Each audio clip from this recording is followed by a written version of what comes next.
I'm Mark Tewart and welcome to our video series, Why Dealerships Struggle. In video number 22, we're going to talk about bad phone process. Now, bad phone process can be for both inbound and outbound.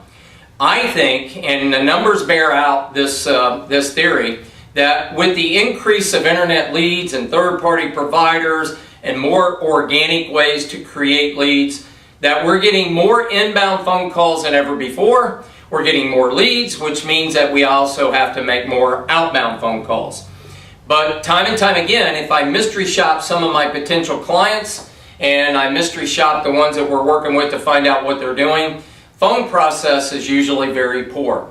I always say if you want to pick one area of a dealership that could be most improved, the quickest, where it is the poorest performance, it's almost always on the phone.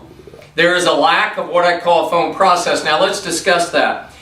I see a lot of people use scripts for outbound phone calls, inbound phone calls. I believe you have to have more what I call a prompt.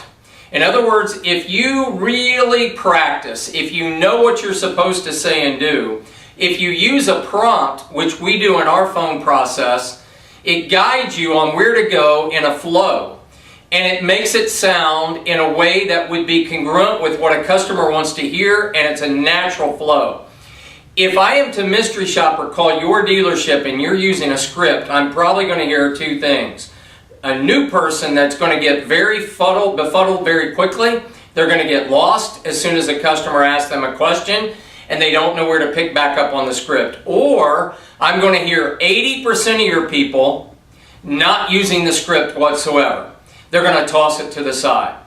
Recently, we just mystery shopped a couple of dealerships and saw that people were skipping steps just like they would in a process out on the lot. And guess what happens? You scare people off.